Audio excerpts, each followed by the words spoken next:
Yahoo! Hello, hello, hello mga masters! Nandito naman tayo kay G. So, eto siya ngayon. Sa sunbathing na naman si G natin. So, buksan natin yung kanyang pintuan.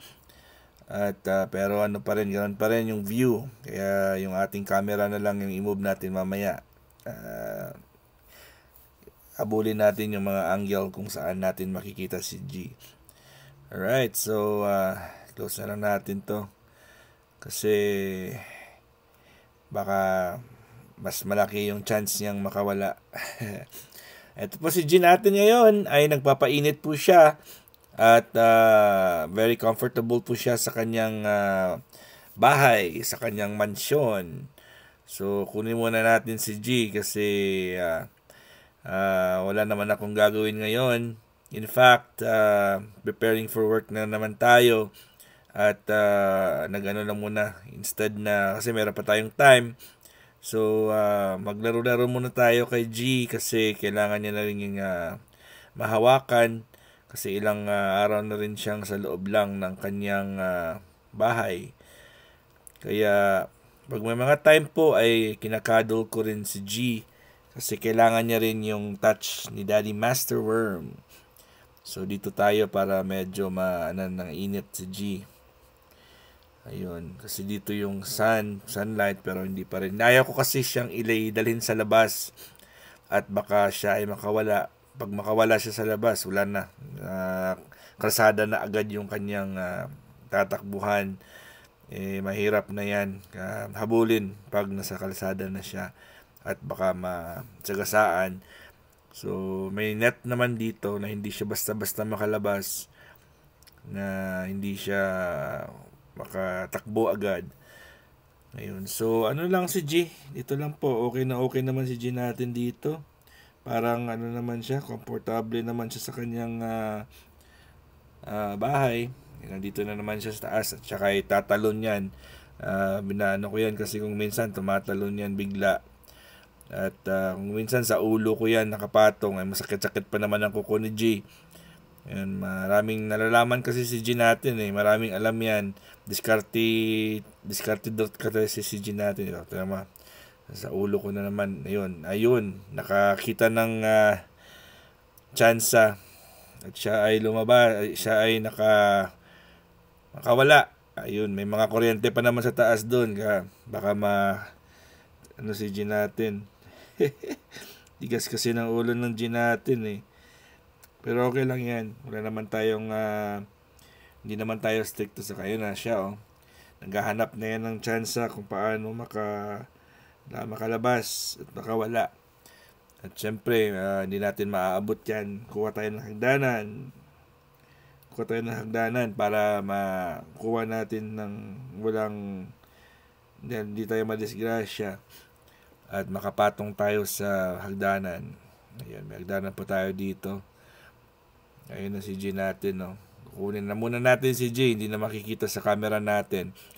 Ayun. Kasi may mga mainit kasi yung takip ng ilaw at baka masunog yung kanyang balat. Ayun, nakuha na natin si G. Kaya ibabalik na siya natin sa balikat ko. Medyo kasi si G, maraming nalalaman yan. Ayun, no. Gusto niya talagang babalik na lang natin sa loob. At nagkataon din na gumana din yung kanyang mist. Perfect time din yung mist niya na ganitong oras. Ayun. So very careful po ako sa buntot niya kasi baka maipit po ng pintuan ng kanyang bahay. Ang mahirap dyan pag naipit yan, nasakit yan, baka mamamatay siya sa sakit. So ito na po.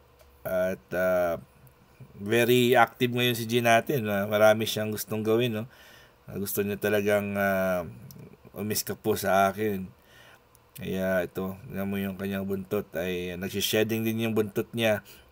At ditong area na po na ito ay yung init sa ilalim din. Ayun na siya, oh. Ang dami talagang nalalaman yung G natin. Ito po, ayun. So ito po yung pink na wire na yan ay charger ng cellphone natin yan. Kasi kung minsan nagla-live po tayo dito, nag-recording, mas maganda na may charger na para di na tayo iikot-ikot pa. At hindi ko pa nalagyan ng tubig ito, ang kanyang pool. Kasi kagabi, nung lumabas po, nag-ano po ako ng premiere, ng event natin sa Team Kuroda, ay pagdating ko ng umaga sa bahay, puno ng pupo niya, ang kanyang pool. So, ay mabuti, yung maganda kasi sa kanya, is kung malagay natin siya sa warm water, gumaganda yung ano ng tiyan niya. So nakakapagpupupo si G ng marami pag mainitan at may tubig na mainit o maligamgam ang kanyang tiyan. So pag naka half bath po siya ng warm water or semi hot water, ay gumaganda yung function ng kanyang stomach. Kaya kung minsan at least twice a week, o kung minsan the worst, the least pala is once a week. So ito po yung kanyang feed, sa taas ko yung nilalagay, ang kanyang specially made na feeds para sa iguana. Ito po yung mga ocean minerals, sikreto natin para hindi si G ma-deficiency, wala siyang deficiency. Yung tubig niya is may minerals. So, ito po, yung sa ilalim, tissue paper na lang yung nilagay ko. Kasi pag may nilagay, kasi hindi naman siya pumupunta doon. So, pag nagpoop siya doon, yun ang area pala na usually siya nagpoop. Hindi na siya nagpoop sa ibang part ng, doon lang mismo. So, linagay ko na yung 3 na paper towels. Kasi pag nahulog yung poops niya, hindi nakakalat doon sa paper towel. At ang gagawin ko is babalutin ko na lang ng paper towel at itapon. Mas malinis pa kesa sa lagyan ko po ng yung beddings. Yung tawag yung beddings na yung coconut husk beddings. Hindi naman siya lumalakad doon. Sayang naman pag nalagyan ko pa. So ito na lang, yung paper towels na lang linalagay ko dito para pag nag-poop siya, doon na diretso. At pag tumuyo na yung poops niya, yun lang, hindi siya mahirap kasi babalutin ko lang ng papel yan, tapos na, okay na yun. Ito, super comfortable na po yung G natin, pero naghahanap pa rin ng paraan yan kung paano siya lalabas.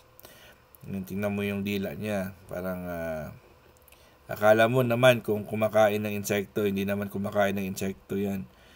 Parang gusto nilang siguro nauuhaw din ito.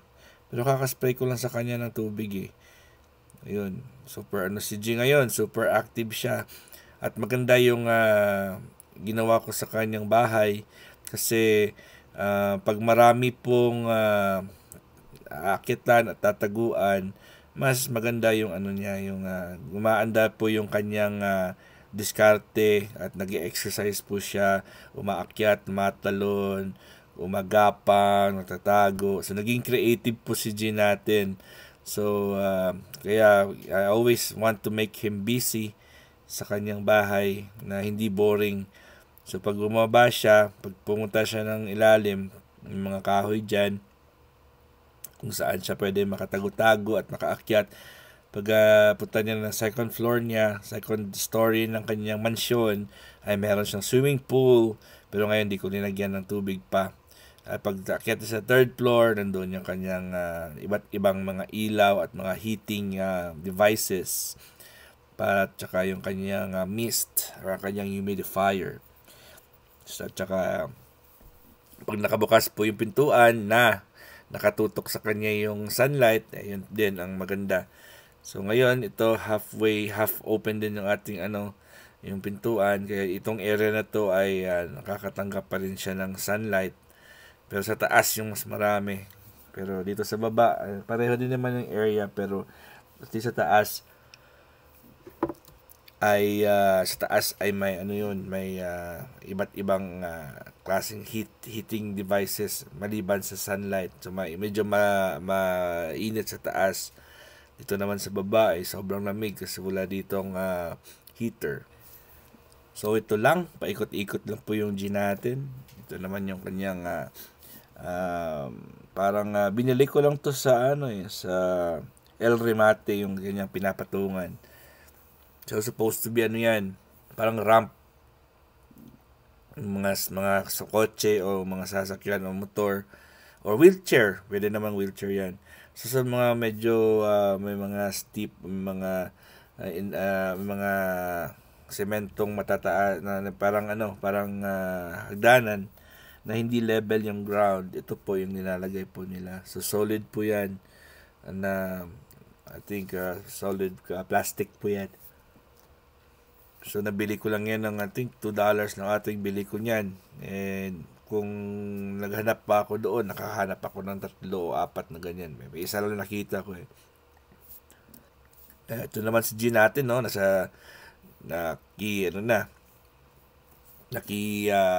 check up ng kanyang mga gamit. Tinitingnan niya yung kanyang humidifier at saka yung kanyang ocean minerals. So, yun ang nagandahan ko kay G sa setup niya ngayon kasi hindi siya naboboringan. Fortunately, wala pang tubig yung kanyang pool. Mamaya lagyan natin yan bago ako umalis. At akala niya siguro makakapag warm bath na naman siya. Medyo marami akong ginawa kaya hindi ako nakapaglagay ng tubig ngayon. So mamaya lagyan natin yan bago ako umalis papuntang work. Ayun, so malapit na rin tayong matapos mga masters. At ginagawa ko po ito dahil bumababa yung aking WH. Kaya pinag-isipan ko rin ito na siguro mga around this time, everyday, kung makakaya natin ay gagawa pa ako ng premiere. All about G. So sana po ay hindi po kayo maboringan at maraming salamat in advance sa inyong love and support kay Master Worm and of course kay G, the Green Iguana. At rest assured po na pag may time po ako at available po ako, ay rest back din po ako sa inyo at mag-support din po ako.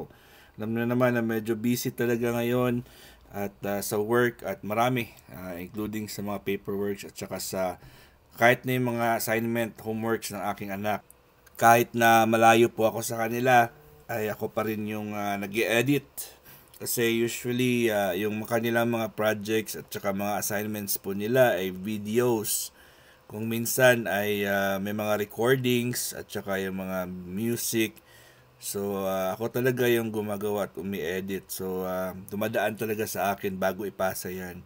At always, mataas yung grades niya dahil professional yung editor niya. Anyways, mga masters, maraming salamat po sa inyong love and support kay Master Worm and kay G. God is great! Yahoo!